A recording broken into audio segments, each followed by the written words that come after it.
Olá, queridos. Dando continuidade à nossa caminhada pela Bíblia, né, na história da salvação, nós já caminhamos desde Gênesis, Êxodo, né, Levítico, e agora nós vamos para Números.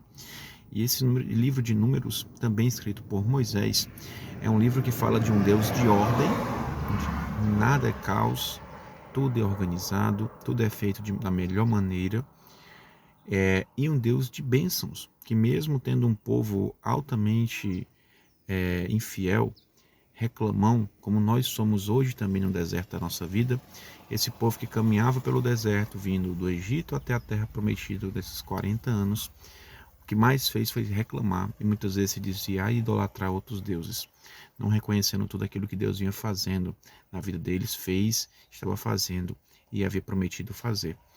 Mas é um livro muito bonito, tá certo? Traz bem completo, são mais de 30 capítulos, e ele traz para a gente vários detalhes, né? Se a gente começar pelo livro, no capítulo 1, a gente vai vendo que vai estar sendo a ordenança de um censo, então começa a organizar a parte de censo, os primeiros censos realizados, relatados na história, esses censos de organização das tribos, dos povos, né?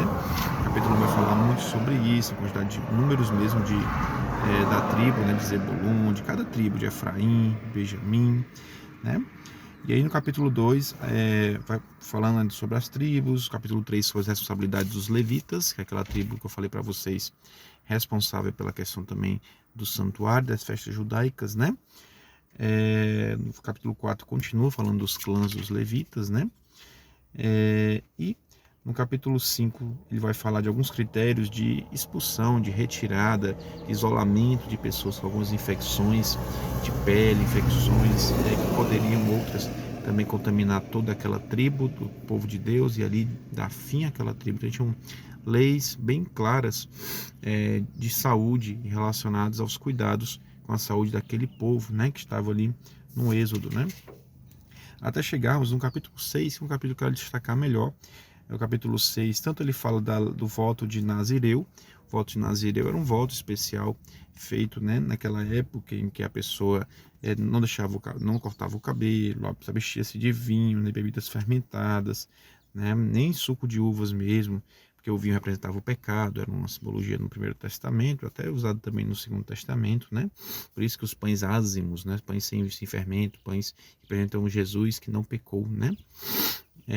E aí fala sobre esse voto de Nazireu aqui, mas o mais importante que eu queria destacar para vocês é o verso 22, 24 para frente, sobre a bênção sacerdotal. Olha que bênção linda, que Deus ordena a Moisés a dar ao povo, né? Ele fala assim a partir do verso 24 do capítulo 6: O Eterno te abençoe e te guarde. Faça o Senhor resplandecer o seu rosto sobre ti e te agracie. Que o Eterno revele a ti a sua face de amor e te conceda a paz. Nas bênçãos mais lindas que a Bíblia traz, né? A bênção chamada bênção sacerdotal, e vale a pena a gente sempre refletir isso e até pronunciar aos nossos próximos, à nossa família, né? E aí, nós temos no capítulo 7 falando novamente sobre o santuário, as dedicações ao santuário, ao tabernáculo, né? No capítulo 8 também falando do santuário, voltando a falar dos candelabros, né, da menorá, que são aqueles 7 luzeiros, que é um dos móveis que a gente fica no santo, né, no vídeo passado, os 2 vídeos atrás, na verdade, né. No capítulo 9 fala novamente da segunda Páscoa, novamente foi celebrada a Páscoa, né, do 10 das trombetas, e vai caminhando, né, contando essa trajetória do povo, né, peregrinando pelo deserto e o tempo passando e as festas sendo feitas, né. E o povo muito infiel e Moisés sempre intercedendo por esse povo, né? Como ele fez também no livro de Êxodo, né? Que ele chegou ao ponto de Deus falou, disse que ia eliminar aquele povo e ia recomeçar novamente. E Moisés, Senhor, risca-me do livro da vida, se não for para salvar esse povo, né? Então Moisés, ele realmente se doava ao máximo a esse povo, como um grande líder, realmente um exemplo de líder, de paciência. Então, no capítulo 11, que ele intercede pelo povo de Deus novamente. No capítulo 20, no verso 24 do capítulo 11, tem uma espécie de Pentecostes aqui no Primeiro Testamento, muito parecido com Atos 2. Deus reúne 70 sábios, o Espírito Santo desce sobre Moisés, sobre aqueles 70 líderes, e aí aqueles 70 líderes saem cheios do Espírito Santo a profetizar, a liderar aquele povo, né? Então, muito bonito também esse aspecto no capítulo 11, né? O capítulo 12 fala de Miriam e Arão, né, irmãos de Moisés, que também o censuraram, os próprios irmãos dele, né, o censuraram. Depois, o capítulo 13, né, fala da missão exploratória de Canaã, interessante. Eles reconheciam, mandavam espias para reconhecer as regiões onde eles iam tentar retomar, né? Não era ocupar por si, porque eram deles de direito, pois Abraão e seus descendentes compraram aquela região todas antes de irem para o Egito, né? E aí nós temos aqui, é interessante vocês verem um relatório desses missionários, desses espias, tá certo? Alguns dizendo, não tem jeito, eles são muito fortes. Outros, como Caleb, né? Como Josué, falando, não, a gente vai. Deus está conosco, nós vamos vencer. Isso é muito importante, tá certo? Ver a atitude de Caleb e Josué, o que fez eles um dia chegar à Terra Prometida e todo o restante daquela descendência não chegar na Terra Prometida, como a gente vai ver mais pra frente, tá bom? E no capítulo 14, o povo reclama mais uma vez de Deus, né? E aí vai sempre esse processo, né? No capítulo 14 também eu queria destacar o verso 34, que é um dos versos da Bíblia que dá sustentação ao princípio de ano, de interpretação profética. A gente vai usar muito isso em Daniel, em Apocalipse, que fala assim, ó: observastes, verso 34 do capítulo 14, a terra durante 40 dias. A cada dia corresponde um ano de castigo. Por 40 anos sofrerei as consequências dos vossos pecados e experimentareis as implicações do fato de me abandonardes. Deus falando, né, da rebeldia do povo, que era uma peregrinação que era para durar uns 40 dias, e pelo princípio de ano passou-se a 40 anos. Essa relação de ano a gente vê tanto na Bíblia em várias passagens, como nas aplicações proféticas, a gente vai ver mais para frente, como na própria cultura mesmo antiga, né, dos acadianos, dos babilônios também, e de várias civilizações antigas, que havia essa conexão de ano, de ano, de ano. A gente vai ver de novo mais para frente, tá bom? Capítulo 15 vai falando das leis sacerdotais, 16 a revolta do povo de Corá, a família de Corá contra Moisés, né? Importante também ler sobre isso, né? 17 sobre o cajado de Arão, que ele floresce, os vários milagres que Deus faz àquele povo, né? E mesmo assim o povo continuava rebelde, né? E capítulo 18 sobre as obras dos sacerdotes, dos levitas. Vamos caminhando aqui, eu quero destacar mais para vocês o 19 sobre as cinzas da purificação, as águas de Meribá e a rebelião, né? Até isso é importante, esse relato aqui, essas águas de Meribá, é um dos motivos de Moisés não ter entrado realmente na Terra Prometida, já que Deus pediu para que ele apenas falasse, erguesse e a água brotaria a água da rocha para o povo. Mas Moisés, muito cheio, muito já cansado daquele povo, ele bate na rocha, ele não segue as instruções de Deus como Deus pediu. E quem muito é dado, muito será cobrado. Moisés andava lá, via face a face a Deus, né, entre aspas, estava em comunhão plena com Deus, então ele não tinha direito de se desviar nem para a direita nem para a esquerda, porque ele estava em comunhão íntima com Deus. E Deus falou mais para frente que ele não adentraria mais a terra prometida por conta disso, até conseguiria ver, porque ele vai pedir para ver, mas não seria ele o líder que chegaria mesmo na terra prometida por conta dessa desobediência também, tá certo? Isso a gente vê isso no verso 11, né? Verso 11 e 12, tá bom? Do capítulo 20. Importante também essa passagem. O verso 20, capítulo 21, a gente vê a serpente de bronze, que foi uma forma de proteção de Deus daquelas serpentes que atacavam o povo no deserto. Deus pede que faça uma serpente de bronze e coloca no altar de um poste, né? Todo aquele que for picado e olhar para ela viverá. E até essa remissão, essa passagem, Jesus fala quando conversa com Nicodemos lá no Evangelho de João, nos primeiros capítulos, capítulo 3, ele fala sobre essa questão do mesmo jeito que a serpente foi levantada no deserto, né, essa referência a essa serpente, ele também seria levantado para a cura de todos os povos, para a salvação de todos os povos, né? E essa referência, por que a serpente, né? Porque a cultura era egípcia. Imhotep, né? Que até deu origem àquele filme, né? Também é um personagem daquele filme das múmias, né? Na verdade, era um grande arquiteto e é o verdadeiro pai da medicina, muito antes de Hipócrates.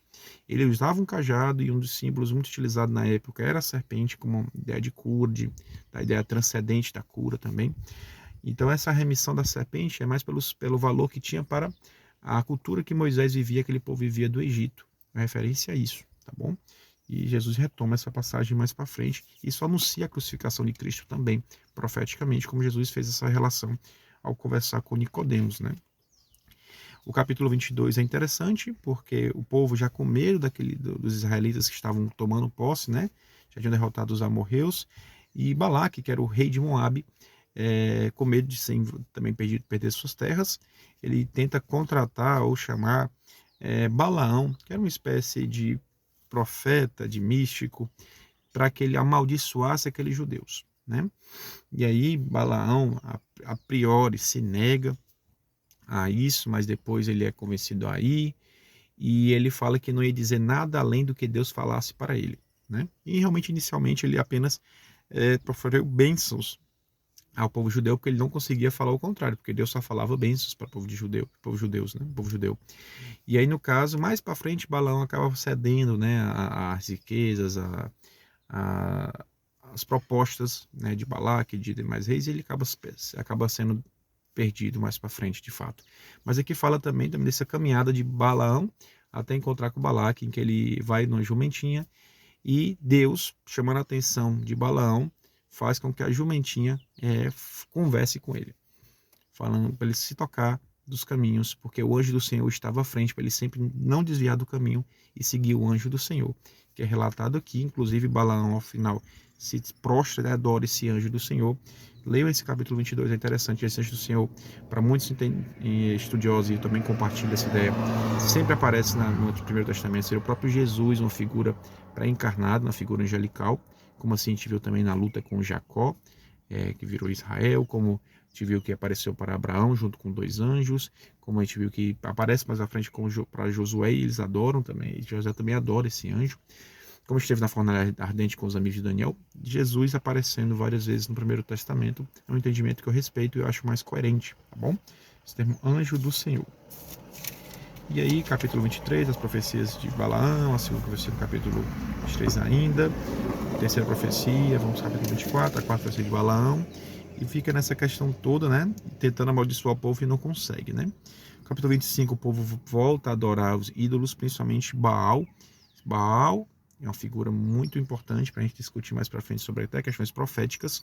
Era um deus pagão, e a sua mãe Azera, ou Ashera, importantíssimo para a gente fazer uma interrelação com a grande prostituta também lá em Apocalipse, e a gente vai fazer toda essa relação durante a Bíblia. Guarda esse nome, Baal e Ashera, como um dos principais deuses pagãos que eram adorados pelo povo judeu quando eles se rebelavam, né?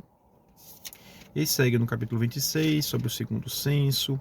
O capítulo 27 é muito interessante, porque fala das heranças até para as filhas de Zelofeade. Então a gente vê que as terras eram distribuídas aos homens, mas aqui sim, com bom senso, com justiça, Moisés distribui terras também para as mulheres. As mulheres também tinham direito, sim, e eram respeitadas nesse processo também, viu? E no capítulo 27 também, a partir do verso 12, Josué é nomeado como sucessor, ainda não para assumir, mas sendo abençoado para futuramente assumir a liderança desse povo na chegada realmente à Terra Prometida, a tomada de Jericó, mais para frente que a gente vai ver. E Deus pede no verso 18, né, toma Josué, filho de Num, homem capacitado pelo Espírito que nele está, imporá as mãos sobre ele, né, e abençoará, levará o sacerdote para que ele conduza esse povo mais para frente. Capítulo 28, nós temos orientações sobre os sacrifícios, 29 sobre a questão da festa do Ano Novo, o 30 sobre lei, sobre promessas e votos, o 31 sobre a Guerra Santa contra os midianitas, e vai continuando a trajetória, né? O 32 sobre as tribos da Transjordânia, e 33 resume a peregrinação no deserto, né? 34 é a organização agora das fronteiras, tá certo? Presentes naquele momento. E aí se encerra com a herança dos levitas no 35 e as leis das heranças das mulheres, que reafirma a questão das filhas de Zelofeade. É importante também falar da polêmica entre a questão do homem que não guardou o sábado e foi morto. Entendam, essa passagem vai falar de uma rebeldia desse homem contra Deus no capítulo 15, a partir do verso 32. Não é porque ele não guardou o sábado, mas houve uma oposição direta contra Deus, um orgulho, uma oposição contrária a Deus, uma rebeldia direta a Deus que teria que servir como lição àquele povo. Isso é uma polêmica que fala muito no livro de Números, mas tem uma compreensão mais profunda em relação a isso. Mas era isso, pessoal. Deus abençoe. Um forte abraço.